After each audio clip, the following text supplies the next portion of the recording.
النهاردة بقى هنعمل التومية القمر اللي قدامكم دي. اسهل تومية ممكن تجربوها، تحفة. كل الخامات بتاعتها والحاجات بتاعتها كلها في البيت عندنا. اول حاجة هنحضر طاسة، هنحط فيها كوباية نشا، وهننزل عليها بكوباية مية، نفس معيار النشا هو معيار المية، وهنحطها على النار. هنفضل نقلب فيها شوية، مفيش دقيقة هيبقى النشا هيبدأ يكتل معانا ويعمل الحاجات اللي حضراتكم شايفينها قدامكم دي. كل ده ما نقلقش منه خالص ان في تكتلات، عشان كل دوت هنحطه في الخلاط او في الهاند بلندر وهنضربه. بصوا مفيش دقيقة خلاص بدأت تكتل معانا. بصوا يا جماعة شكلها عامل ازاي، ما نقلقش من المنظر دوت. كل ده هننزل بيه دلوقتي عشان نضربه.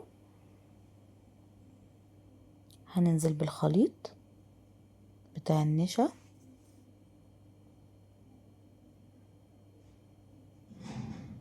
تمام. سريعة وسهلة وبسيطة جدا، جربوها، ما فيهاش مكونات كتير، في 3 دقايق تكون خلصتوها. هنضيف عليها كوباية زبادي، انا كان عندي كوباية كبيرة، انتوا ممكن تحطوا كوباية صغيرة عادي. كوباية زبادي بتخلي الطعم حلو. وهننزل عليها ب3 فصوص توم مفرومين، رشة ملح،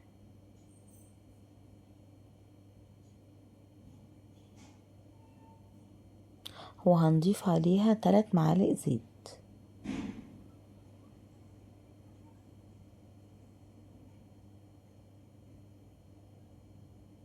بس كده التومية كده خلصت، هنضربها.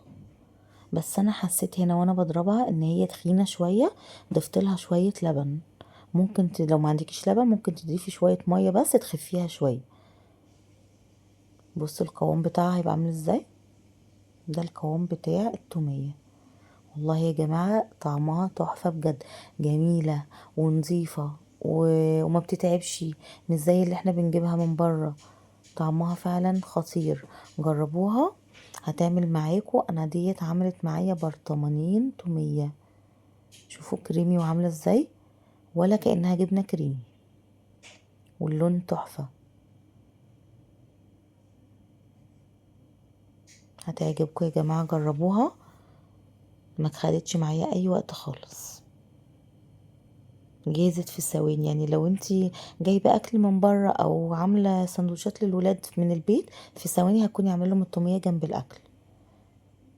بصوا يا جماعه شكلها ولونها